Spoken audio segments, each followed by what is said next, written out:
Good afternoon, everyone, and welcome to the NIHR Senior Investigator Scheme webinar.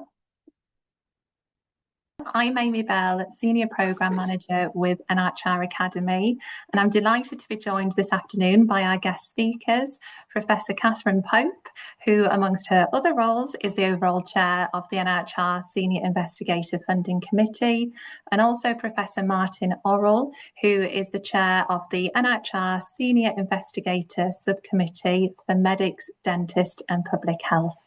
We also have Sarah Kuteb, NIHR Programme Manager, who is providing support in the chat and with the Q&A. So looking at our agenda for today, I'll start by introducing the scheme and discussing the expectations for the role of an NIHR Senior Investigator. I'll then provide an overview of the process and timelines for around 20 applications. Following that, Professor Pope and Professor Orrell will discuss what the funding committee is looking for in those applications and share their personal insights on what actually makes a competitive submission. And finally, we have scheduled time for a Q&A session, and I would encourage you to submit your questions to the chat as we go. So, what is a Senior Investigator? So, the Senior Investigator Award recognises the most prominent and prestigious researchers of applied health, social care and public health. Senior Investigators are active leaders within the NIHR research community and wider health and care research sector. They help influence and shape national research plans and lead impactful health, social care and public health research. They also serve as ambassadors across the system to extend the reach, influence and impact of NIHR. They act as mentors for early career researchers and broadly guide research capacity development in underrepresented groups, specialties and areas of geography at all career stages. In terms of who should apply, we're looking for exceptional and ambitious research leaders who are keen to expand their work with NIHR, the Department for Health and Social Care, and the wider sector to tackle complex health and social care challenges. We're seeking ambassadors who are committed to continuing their support of the NIHR and are also research leaders working across NIHR remit, especially within underrepresented groups. So what really sets this award apart is that individuals are recognised through the award for their national leadership and contribution to NIHR, and the award is very much intended to then further amplify and accelerate that work. Successful applicants receive discretionary funding of £15,000 per year for 4 years to support their research activities. NIHR provides flexibility in the use of these funds. However, all expenditure must demonstrate a clear and direct link to research activities and professional contributions as an NIHR Senior Investigator. Examples of what eligible expenditure may include are travel costs, conference costs, activities to engage with local authority, social care stakeholders and partners, personal development and team building, books, consumables and minor items of equipment. They're sometimes used as bridging funds and providing additional support such as clerical, and that may include overtime payments. So moving on to the Round 20 funding opportunity. This was published on the NIHR funding opportunity pages on the 24th of June and has a direct link to the application form itself and also the application guidance notes. In regards to eligibility, please note there have been changes to previous scheme eligibility criteria. So for England-based applicants, you must have made a substantial contribution to the NIHR with ongoing contribution planned. You must be employed by an organisation based in England, and you must be leading high quality applied health, public health or social care research funded by the NIHR, or have done so within the last 2 years. There is no longer a requirement to hold active, current and eligible funding. This has been removed to better align with actual funding cycles. For Northern Ireland-based applicants, there again is a change from previous eligibility. So you must have made and continue to make a meaningful contribution to the delivery of the Northern Ireland Strategy for Research and Development in Health and Social Care, or and the NIHR, you must be employed by an organisation based in Northern Ireland, and you must be leading high quality applied health, public health or social care research, which is funded at least in part by the HSC division, the research councils, NIHR or another body that funds high quality research, or have done so within the last 2 years. So any applicant applying from Northern Ireland should contact Circa Finnegan to confirm their eligibility. These details are available online, but we'll also add those details to the chat. And I'm very pleased that Dr. Janet Diffin, Senior Research and Development Programme Manager, has joined the call, so we'll be able to address any specific Northern Ireland queries that may come up in the Q&A. So we continue to review the diversity of our senior investigators, which includes professional, demographic and geographic data, to ensure that the Senior Investigator College of active award holders is representative. As such, we've published strategic priorities for round 20 of the competition. These priorities include public health, nursing, midwifery, dentistry, and applications from applicants based in local authority settings, post-92 HEIs, and non-university hospital practice settings, and organisations that are outside London and the South East. So whilst applications are welcome and invited across the wider health and care research sector, applications under these strategic priorities will still need to meet the same high quality threshold, but will be prioritised if the number of fundable applications exceed the spaces available in this round. So on to the assessment criteria. So this focuses on 4 key areas, and this is a change to the previous round. So whilst applicants must demonstrate excellence across all 4 criteria, an application will not be recommended for funding if it does not demonstrate a significant contribution to NIHR or equivalent body for Northern Ireland, irrespective of the scores against the other criteria.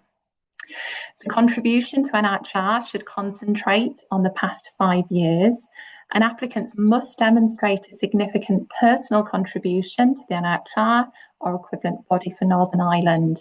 So this contribution must go above and beyond a standard paid role or funding award.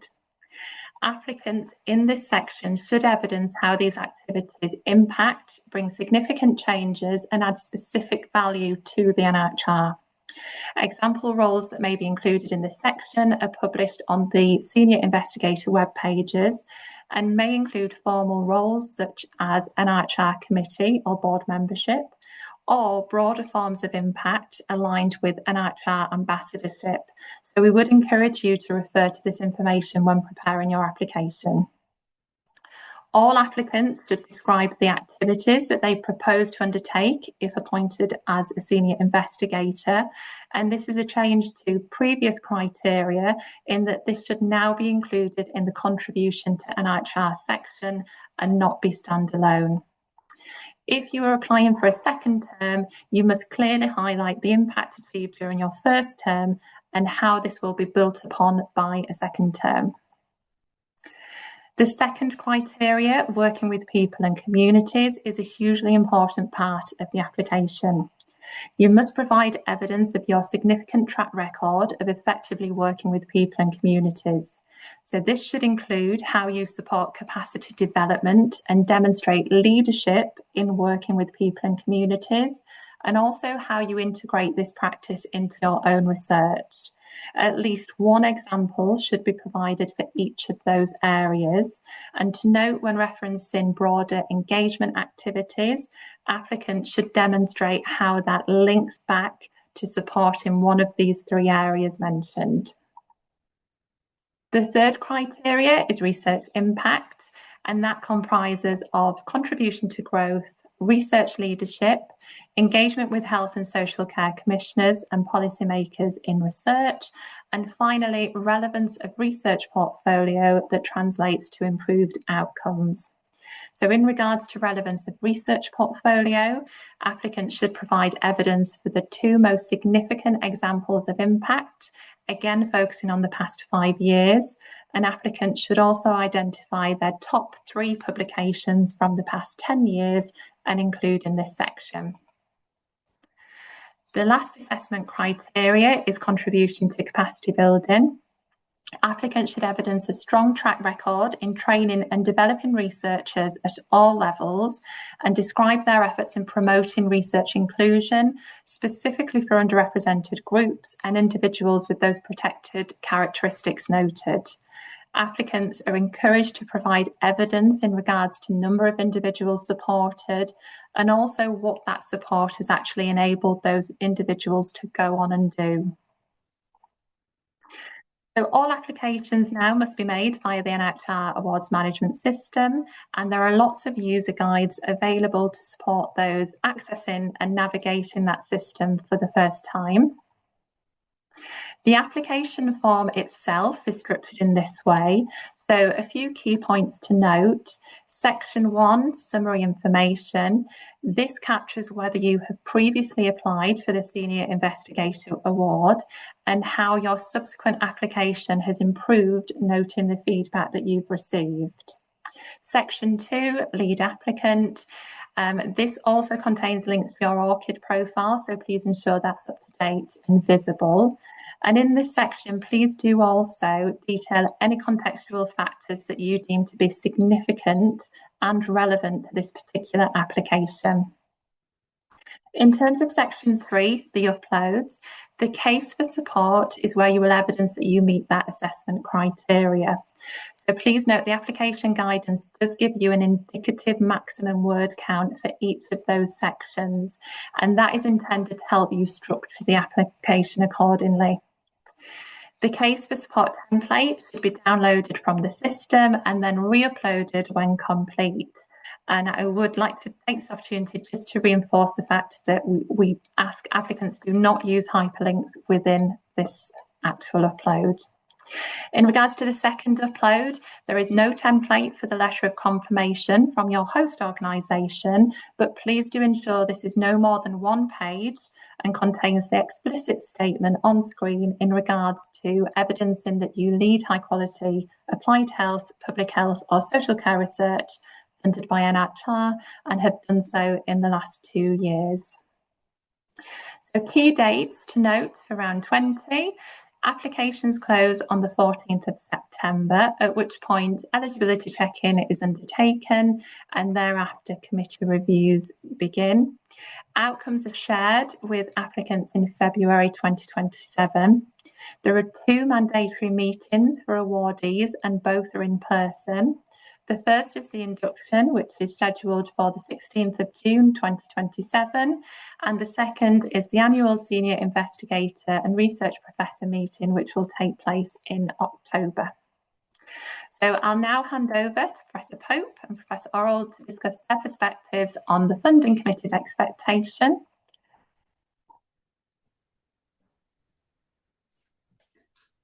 Thank you.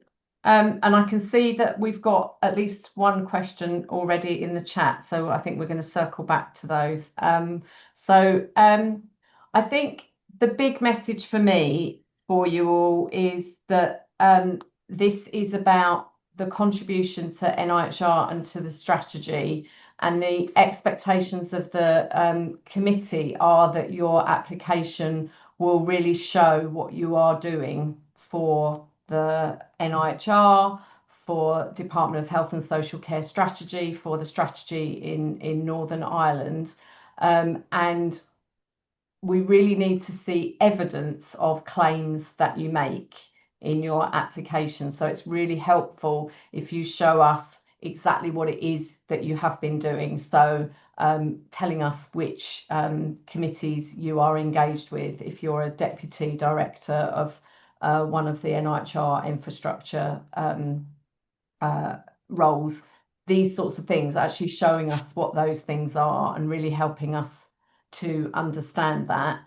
And over the last couple of years, we've been particularly looking for applications and encouraging applications in those strategic areas. So those of you working in post-92s will know that we've written to the post-92 universities encouraging them to help applicants and to think about identifying people that could put themselves forward. So we have an expectation that we'll see more of those applicants in the strategic areas that are identified. I don't know, Amy, whether you want me to pick up the question from Fozia in the chat already, which is about whether your ongoing contribution, being a chief investigator on a study, is what counts. And what I would say is the best way of thinking about that is that you are already funded for that role. So that is an expectation that you will be a chief investigator and you will be a co-app and you will do the job associated with being a co-app or a chief investigator or a principal investigator. This award is not for brilliant science. You need to be a brilliant scientist and a brilliant researcher, but the award is really about those extra things that people are doing, supporting NIHR committees and boards and supporting Department of Health and Social Care strategies in the nations involved in this scheme. So we are trying very hard to make sure that our committees and the chairing team represent diverse perspectives so that we are aware of what our blind spots might be, and we're diversifying the committees to reflect the diversity of the cohorts. So I think I'm looking for strong applications with really clear evidence for each of the criteria, and really telling us what you are doing above and beyond, and why that makes you a senior investigator. Martin, do you want to say something about the... Yeah, I'll come in. I think that in terms of a leadership role, it's not necessarily that you might be, I mean, most people I think will probably be chief investigators on sizable grants, but we recognise that with some backgrounds like statistics, for example, you may have a leadership role, but not necessarily be the actual, chief investigator of the grant. So I think one of the things is that we'd expect people to have time on the grant, which is paid for their time as a co-applicant, and to be able to describe how they've had a critical role in the leadership and perhaps been leading on certain elements of it. I think this is part of the baseline expectations. So there's obviously going to be lots of people who are co-applicants on grants who don't necessarily have a very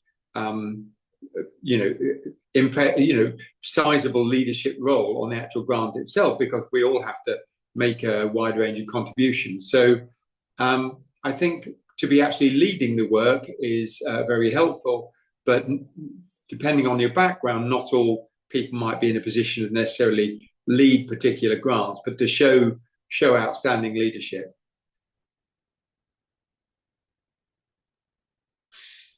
Thank you. So moving on now to the Q&A portion. Before I do, I just pause here for a moment in case anyone wants to screenshot these contact details and links as helpful.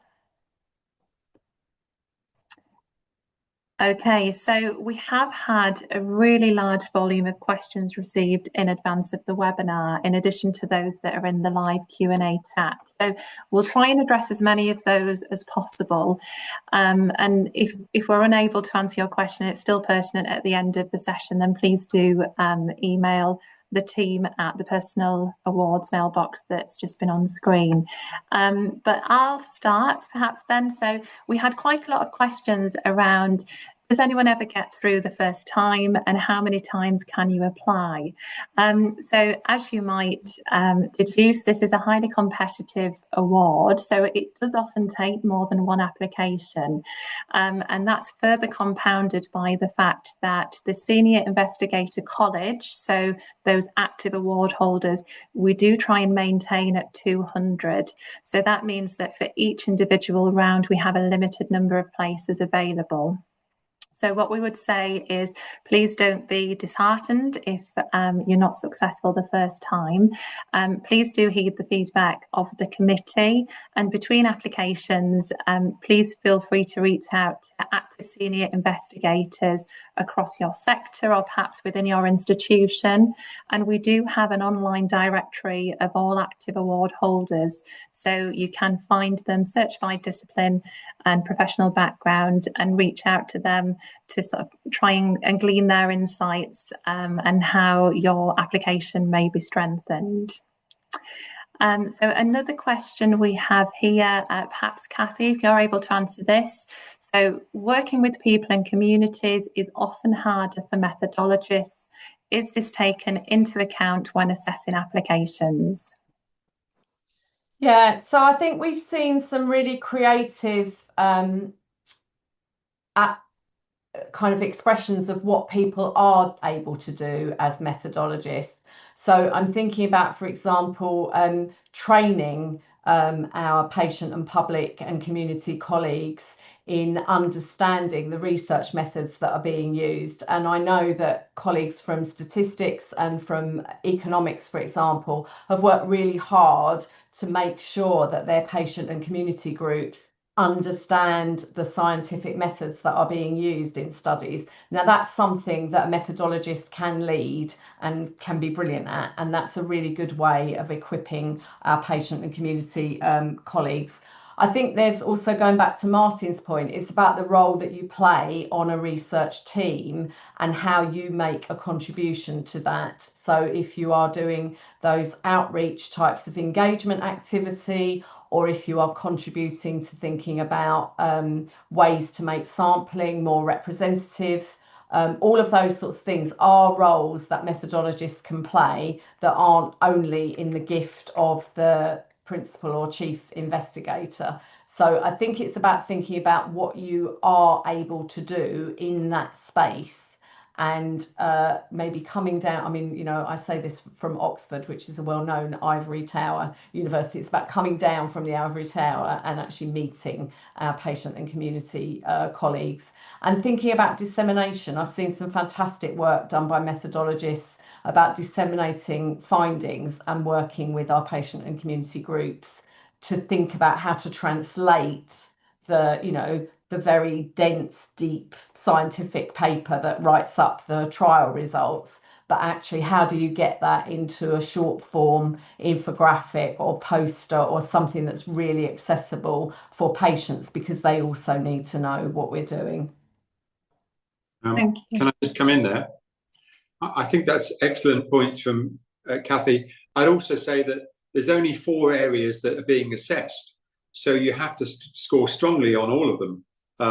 You can't really do exceptionally well on one and, you know, and have that be and have something that's below par on another. You have to find out ways to do really well on all the areas, and it is very competitive. So you'll be competing against people who have done something strong or more, you know, several things in each of the areas. So, you know, so just bear that in mind when you're putting your application in, and you know, when you're assessing how far you're ready, really. Thank you both. So another question, perhaps if I start with you, Kathy. So what career stage is considered competitive for this particular award, please? So I would say that most of the people that get through are senior clinical academics or academics who are research scientists. So I would say professorial level. There are some people who are associate professor level, and there are some different gradings in different universities in terms of what that is. But to be quite honest, the criteria, your access to opportunities to deliver on each of the 4 criteria come with seniority. You will have had opportunities to serve on boards and funding committees. You will have had opportunities to contribute to growth in the health and care sector. You will have done PPI leadership type activities. You will be able to demonstrate that you've done capacity building. If you're just starting out, you simply won't have had the opportunities to do those things to show them off. So the clue is in the name. It's a senior award for people that have had opportunities to do a number of things. This is not targeted at early career researchers. Thank you, Kathy.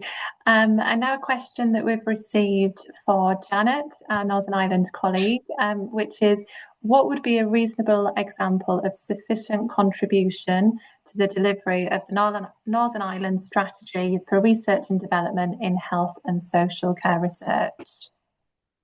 Yeah, great question. And I think really it will probably encompass across the different categories that's set out in the assessment criteria, and I guess really building that picture of what the contribution that you've made. So looking at our own strategy, so we've just reflected a bit there on public involvement, community engagement, and that's obviously a big aspect of HSC R&D strategy and our ways of working and things as well. So I think it's looking at it as a whole picture across those sections and across the assessment criteria, and then picking out those things that you can see align with what's in our strategy.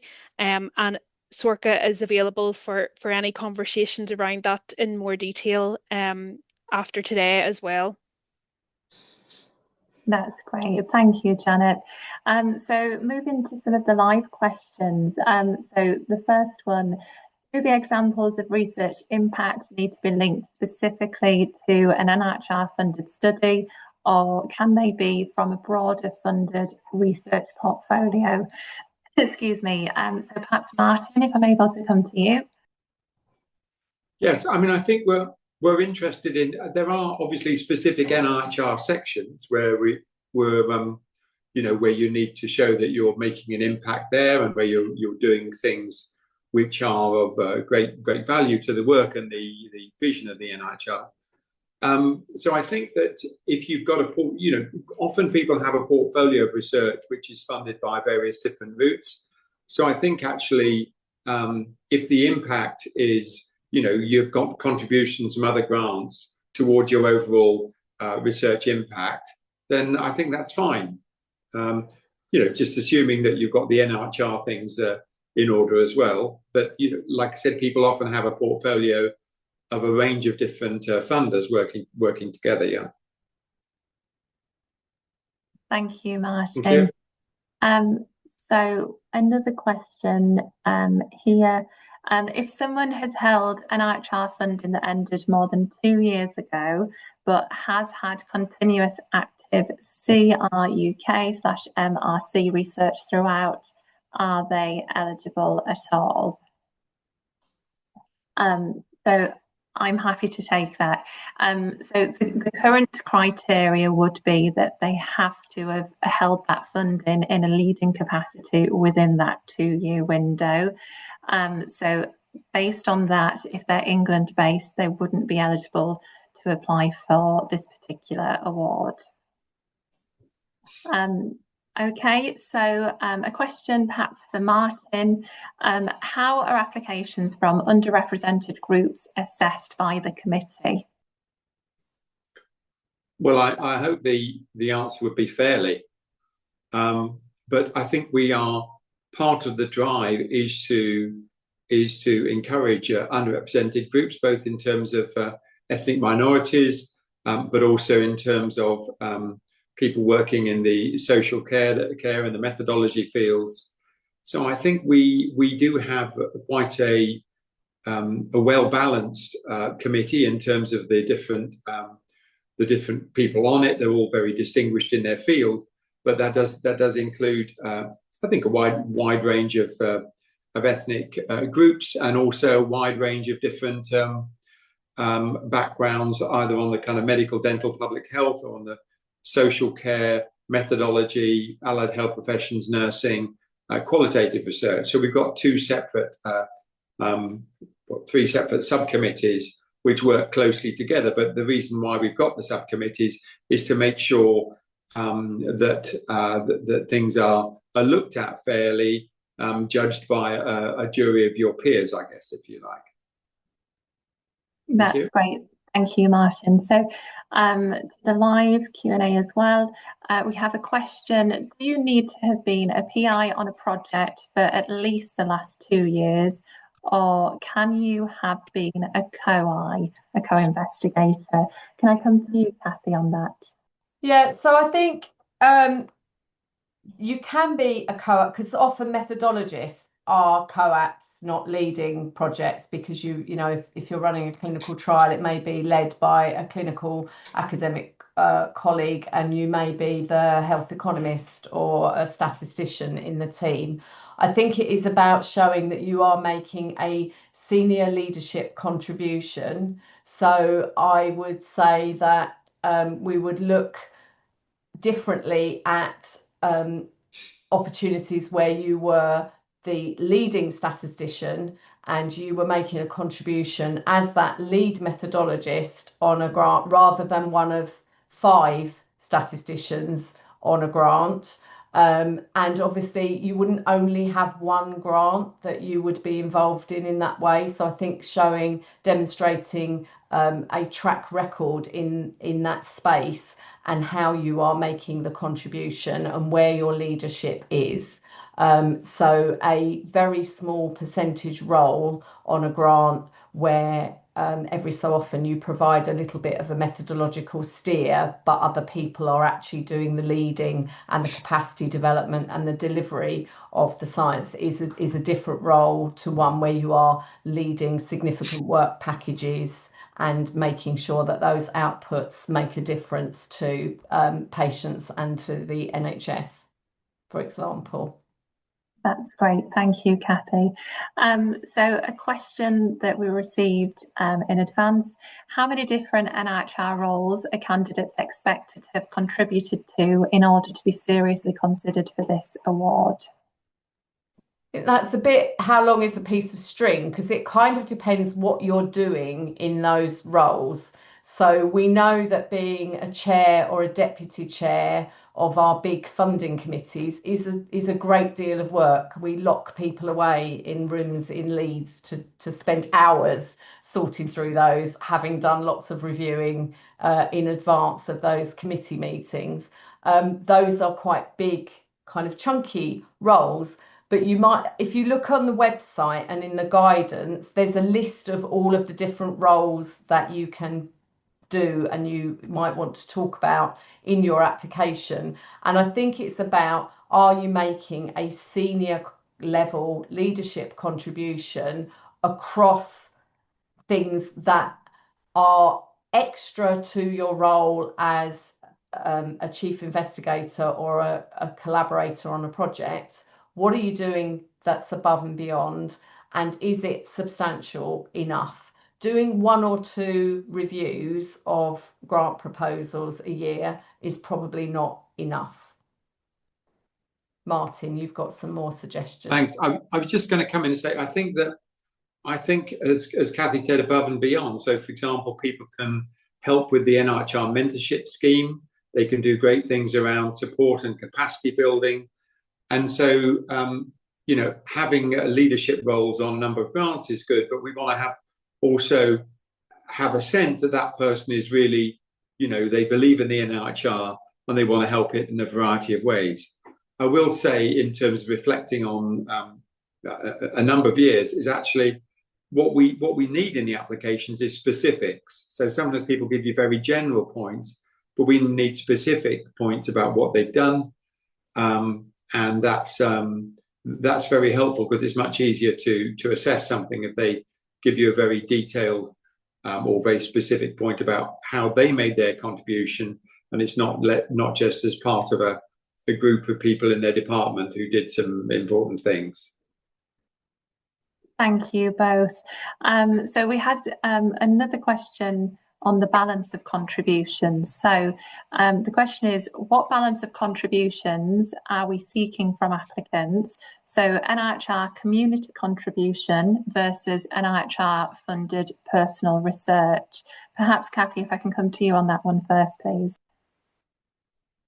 So I think we've been clear about that. If your contribution is for funded budget lines in research, we expect you to deliver on that. Your host institution is already getting salary budget lines for you to do that work, and you're doing that brilliantly, amazingly. That's great. This really is about the additional stuff. So I think there's limited space on the form. So I think saying that you've got a portfolio of research in a particular area. So, for example, I'll pick one of our areas that we're trying to boost. You are an expert in dental public health, and you've been doing, 15 years of research in dental public health, and you've contributed to a number of studies. But over and above that, you have been doing some serious capacity building work with bringing students through, bringing early career researchers through. You've been making a contribution to public understanding of dental public health, and you've been involving patients and communities in that work that you've been doing, and so on and so forth. So it's all of that stuff around the edges of what you're actually being funded to deliver in a research award.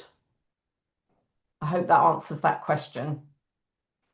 And Yes. it relates also to, I think there's an answer I've just put in the chat. If your funding is from other funding from Research Councils UK or from the charities and is not from NIHR, this award is not for you. It is a senior NIHR award. It is not an award for people that are funded by Arthritis UK or Cancer Research UK or ESRC. Thank you, Kathy. So a question in the live chat in regards to clinical trials units to say they're not considered an NIHR infrastructure, and the network of CTUs is now under the UK Clinical Research Delivery Programme Board. So would a contribution to the CTU network be considered in scope for the contribution to NIHR domain? I think you wouldn't have it as your only contribution. I mean, Martin will see more of those I sit on the edge of the medical panel, but I think it's about, this isn't about only having one thing that you do. So a contribution in that space may be useful additional evidence, but it won't be the only thing that you are doing. Thank you. So we have a question in regards, a scientist working on healthcare technology eligible to apply? Yes. Thank you, short and sweet. So another question that we've had, is evidence beyond 5 years still considered in applications? I think one of the things is, in terms of research capacity and research leadership, as Catherine said, this is a marathon, not a sprint, getting to senior investigator status. And we're expecting that people are building up a research record and impact over time and making an impact over time. So yes, I think it's, we'd expect people to have evidence beyond 5 years generally, but I think what we want to see is a kind of record of it continuing to be impactful and continuing to build, up until, we've set up, up until to date, really. So what we don't want to see is something where people did a lot of stuff 10 years ago, and then things have been a bit slow going since then. We want to see things which, evidence takes a while to build and accumulate, but we want to have an idea that they're active now and that they're building on what they've done previously. Thank you, Martin. So a question in the live chat. So somebody wanting clarification as to whether they're eligible if they are not the lead applicant on an NIHR grant, but receive salary support through a BRC funded post. So Kathy, if I can come to you, please. So again, I think the BRC role, if it's a named role, can count, but if that's the only thing you're doing, it will not be enough, because you are funded to do that. So it's about what are you demonstrating that you are doing over and above the day job that you're paid to do. Are you serving on committees? Are you contributing to developing our patient and community networks and capacity? Are you growing the next generation of researcher? All of those sorts of things. If you are 5% on a BRC theme and you're using that to do a project, that on its own is not senior investigator level. Thank you. If I can add to that, I think that where people are co-applicants on a particular grant, that is much more clearer evidence than, as Kathy said. I mean, BRCs are huge, so there's lots of people who are part funded through the BRC one way or another. Some of those people might be fully funded through the BRC, but I think not all of those people are co-applicants. So I think being a co-applicant on a major grant is very, very highly important, and that's what you should be looking at rather than, you know, having a percentage of your time funded through. And the BRCs obviously are huge awards to that particular institution. So obviously a lot of people are going to be doing a lot of work on them because they've got large grants, which is what universities and organisations are looking for. Thank you. So Martin, if I could come to you on this one. Okay. We had a question from somebody who had made an application that was unsuccessful to a previous round, and the feedback was that the scope of their contribution beyond their current environment was not sufficiently evidenced. So they're wanting to understand a little bit more around what that actually means and what they could do in future applications. Right. It's I guess one of the things is, as you've said, Amy, is it is good to get advice on your particular application. And I think both Kathy and I, but also other people within their local institution probably would be very willing to offer advice and support. I mean, I think the question seemed to be about, you know, having a very specific line of research, but not necessarily having a kind of broader impact. I think for that, it would be, that's a kind of very general point.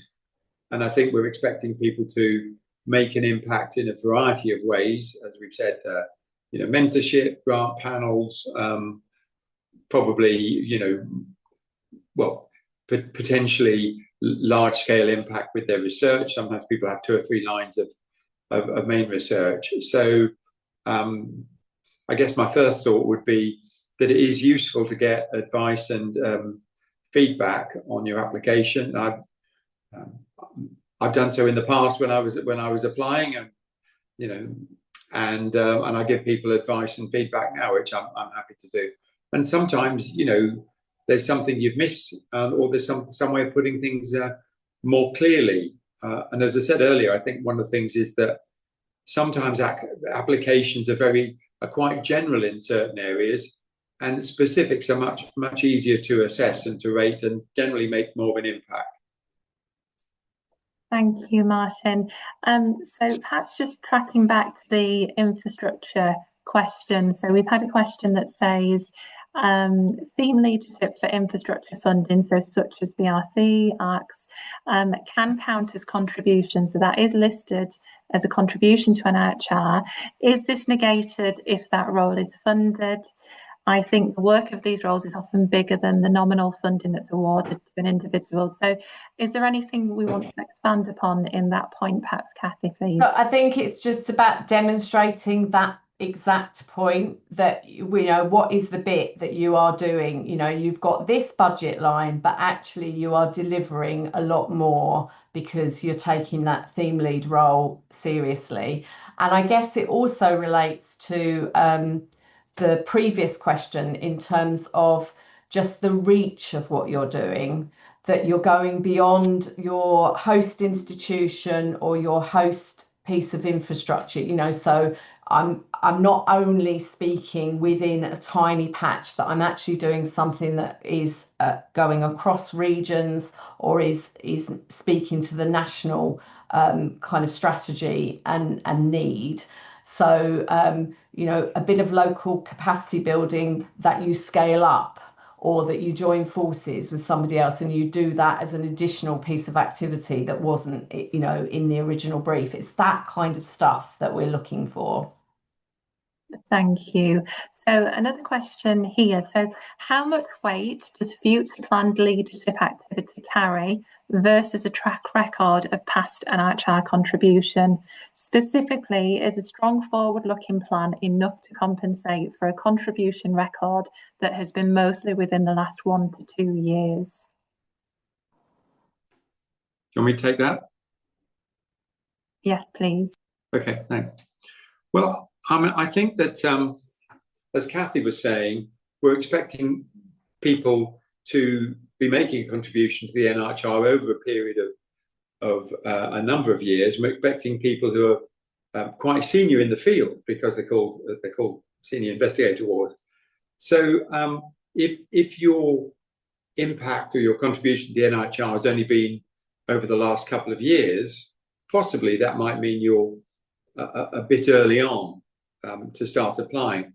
I think it's good to have a forward-looking plan, and I guess one of the reasons that was put in was because for people who are coming up for renewal, we expected people to be thinking about the future and not just thinking about what they've already done. So I think that, but I think the stronger applications are going to have a good record of achievement plus a good commitment and plan going forward. Of course, a plan is a plan, but not all plans get completed. Thank you, Martin. So we have a question in regards to contextual factors.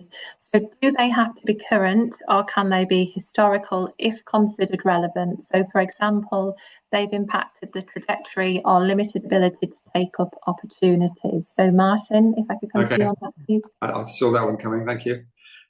Yeah, I think they don't have to be current, because obviously people are applying usually at a more senior experience point in their career. If you take something like COVID, for example, that had a big impact on a lot of people's practice. And so that's obviously a contextual factor around research that was experienced by an awful lot of people. I think that if there's, again, particular specific ones, I think last year we had an awful lot of people with contextual factors, and it was we're looking for things that are I think generally quite specific to you, and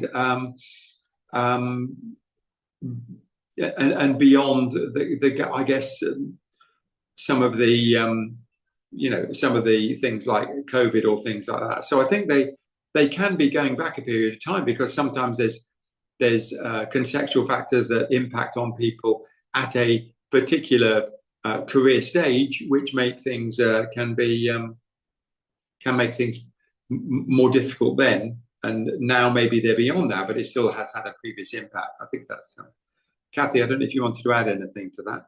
Yeah, no, I think it is about the things that have put a dent in your trajectory for some reason, and that we need to know about. But I think the committee were minded that every application said it was really hard in COVID, and I had to do lots of extra things in COVID, or it was a struggle to recruit my patients to my trial in COVID. I think we know that is a given, and we are looking for specific contextual factors that we need to consider. Thank you both. And just to reinforce that the committee look not just at the quantity, but the quality of the contributions and activities that you have made as well. So really evidencing that, if there are contextual factors, will be key. We have had another question here, perhaps Kathy, for you, if that's okay. So how should applicants from clinical academic backgrounds with honorary NHS consultant status frame the relationship between their clinical research and NIHR leadership roles? I think, so I think Martin can probably also say something about this. I think it's about being clear what your contribution is as a senior NIHR leader, And so not telling us about management roles in your trust and things that you are doing that are about that other paid bit of your work.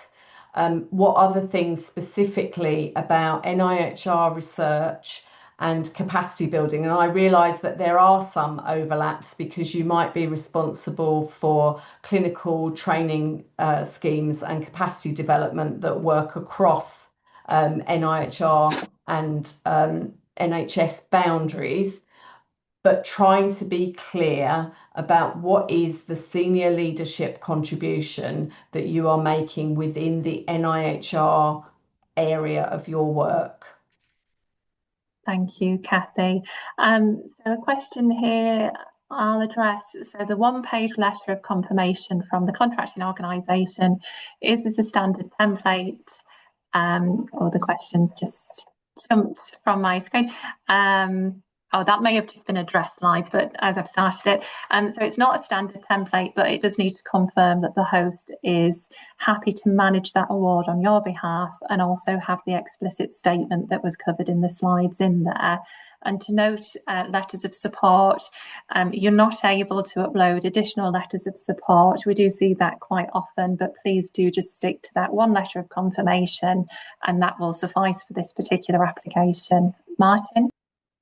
Can I just say that, we're not looking for a letter of like a reference. It's really to get you through the screening process to show that you're eligible. We're not going to be assessing the letter. It's just checked by NIHR to show that you are eligible to be considered for an award. Yes, thank you, Martin. So a question here, Kathy. What core components strengthen an AHP postdoctoral researcher's application? Okay, so we are actively trying to recruit from groups that we know are not well represented, and our allied health professional colleagues are underrepresented in the cohort. So the sorts of things that we've seen have been the research contribution in that space, so leading on research that is making a difference to patients' lives and to how we deliver care and organise services. Thinking about the capacity development of the next generation of researchers. How have you enabled that? How have you made your contribution to the NIHR processes? For example, are you on the postdoctoral funding committee, and are you playing a role there as a representative of AHPs to help that committee make its judgments about awards for those people? Are you helping people apply for those things? Are you mentoring other AHPs? So it's like the breadth of the things that you are doing, not just I'm a great AHP and I've got a bit of funding to do a bit of AHP related research. And that would go for the other groups that are less well represented at the moment. So, dentistry, pharmacy, some of the methodology areas, all of those spaces. You are doing these extra things that mark you out as one of our senior leaders. Thank you, Kathy. We had quite a number of questions submitted in regards to what are the common pitfalls that we see in applications. So that might be helpful to address at this stage, please. So I've got a blog which is linked in the guidance, which I recommend to people just to look at, because that lists some of these. Some of the big ones are, I love that we're all team players and we do things collectively, but we really need to see on this application, what is your contribution? What have you done? What is your leadership? Why are you eligible for this senior award? So saying, oh, a group of people that I'm loosely involved with did some great things does not show off what your contribution is. So that's a real problem. I think assuming that the patient and communities piece doesn't matter. It does matter. We do care a lot about that, and there's a reason why it's part of the criteria. I think a lot of people assume that if they're a great scientist or they've been given some other kind of award, so the Academy acknowledgement from the various Learned Society academies, or if you've got an OBE or an MBE, those are awards for other things. They don't automatically mean that you are eligible for this. You can be great in another area, but not performing and not showing us that you're an NIHR senior leader and should get this award. So it's about really having the conversations, as Martin was saying, with other people, read the guidance and talk to other people and just say, am I there yet? Am I ready? Am I actually making the argument in the boxes on the form about what I've done, and am I evidencing it so that the committee members can see that I've actually delivered and done these extra things that mark me out as an NIHR senior investigator?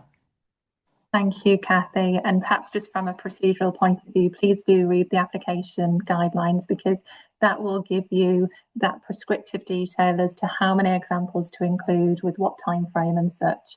So I strongly recommend you refer to that. Just conscious of time, we have quite a lot of questions still. So perhaps this one, case for support is 8 pages with no prescribed structure. Does the committee prefer a narrative CV format, a leadership impact statement, or a structured breakdown of NIHR contribution and future plans? Is there a template or an exemplar structure that they would recommend? Martin?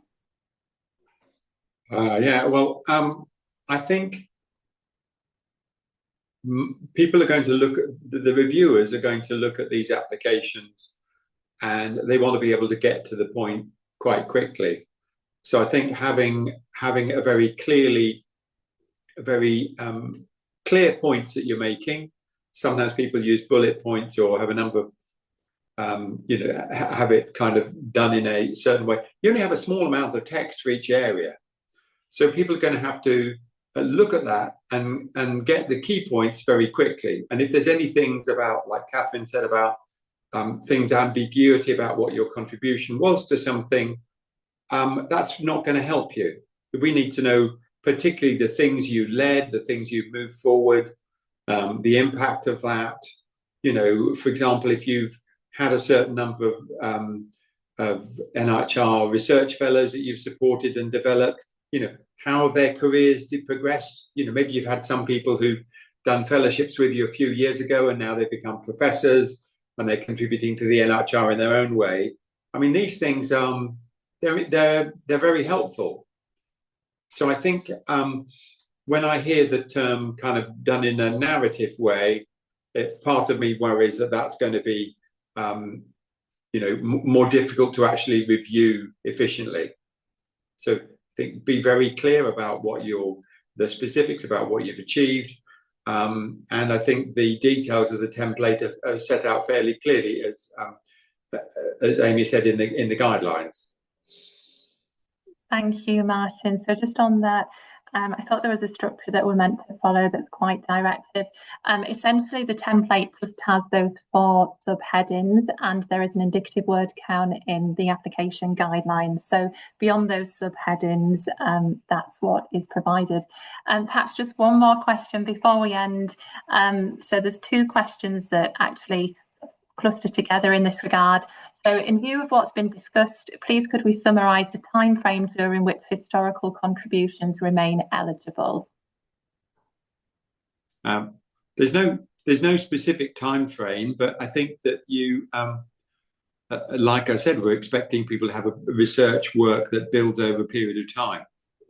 So you've got to be making a current contribution. Exactly, yeah. Thank you both. And again, in the application guidelines, it will give you that steer whereby the contribution to NIHR should focus on the last 5 years. And in the research impact, it will ask for impact examples within 5 years and publications within 10 years. So please do ensure that you consult that as you develop the application. So that's it. We're at time. So the webinar is concluded. Thank you all for joining us this afternoon. We hope you've found this session useful. As a reminder, the recording will be available shortly on the website, but if we haven't been able to answer your specific question, or you have any concerns and questions in regards to eligibility, please do email the Personal Awards mailbox, and then we can advise and appraise your circumstances directly, and we'll get back to you as soon as possible on that. So once again, thank you, and enjoy the rest of your afternoon. Thanks.